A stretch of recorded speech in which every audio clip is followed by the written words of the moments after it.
Hello বন্ধুরা, ফিরে এসেছি নতুন একটি ইন্টারেস্টিং ভিডিও নিয়ে। সঙ্গে রয়েছি আমি অভিজিৎ।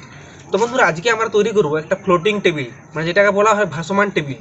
তো এই টেবিলটা আমরা কোনো কাঠ দিয়ে বানাবো না, আমরা এই টেবিলটা বানাবো এই কার্ডবোর্ড দিয়ে। তো দেখতে পাচ্ছি এখানে আমার একটা ফরচুনের পেটি রয়েছে। তো এই ফরচুনের পেটিটা দিয়ে আমি এই টেবিলটা বানাবো। আর তার জন্য প্রয়োজন আমাদের কাঁচি, কাটার আর ধরনের আঠার প্রয়োজন রয়েছে। তো চলো এই টেবিলটা কীভাবে বানাবো আজকের ভিডিওটা আমি তোমাদেরকে পুরোটা দেখাবো।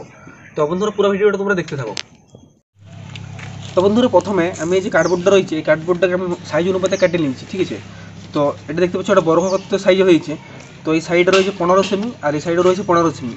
তো এইভাবে আমি এখানে দুটো পেটিকে কাটি দিয়েছি, দুটো। আর এখানে আমি 4টা স্ট্যান্ড করেছি। তো এটার সাইজ হচ্ছে, এই লম্বায় রয়েছে এটা 20 সেমি, আর এই সাইডে রয়েছে এটা 1.5 সেমি, আর এখানে রয়েছে 4 সেমি, আর এখানে রয়েছে 4 সেমি। তো এইভাবে আমি 4টা স্ট্যান্ড কাটি নিয়েছি। তো এরপর আমি কী করবো, এই যে ফেভিকলটা রয়েছে, এই ফেভিকল দিয়ে এই স্ট্যান্ডগুলোকে আমি জোড়া করবো। তারপর এটার সঙ্গে এমনিকে চিটাতে হবে।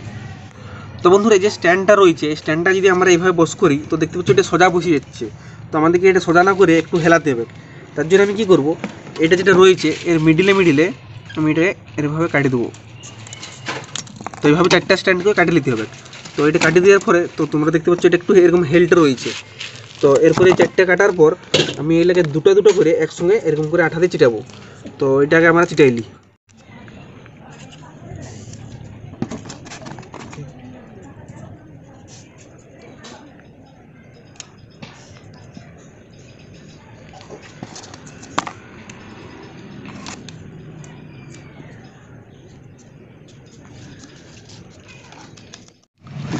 তো বন্ধুরা, এরপর আমার যে এটা 15 সেমির রয়েছিল, তো আমি এখানে মাঝে মাঝে একটা দাগা দিয়ে দিচ্ছি 7.5 সেমিতে, আর এটাতেও একটা দাগা দিয়ে দিচ্ছি।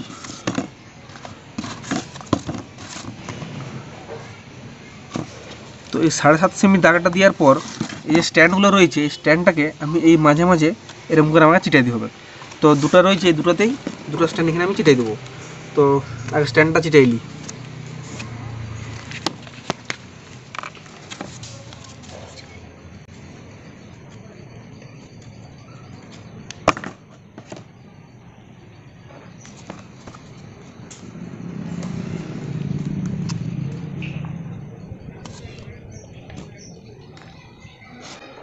আর যে স্ট্যান্ডটা কাটার পর যে বাড়তি অংশগুলো ছিল, এটা আমি এই ধারে এরকম করে একটু সাপোর্ট দিচ্ছি এরকমভাবে, তাহলে এটা ভালো করে চিটে রইবে।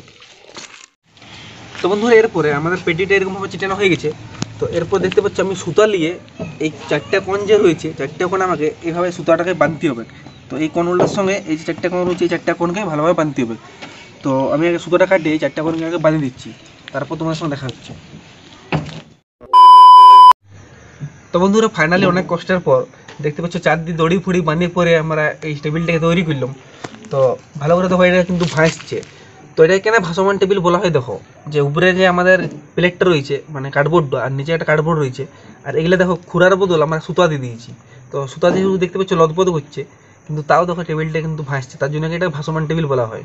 তো আমি যেটাকে উল্টা দিয়ে ঘুরাই দিই, তাও দেখো এটা ভাসতে লেগে গেছে। তো এই জন্যই এটাকে ভাসমান টেবিল বলা হয়।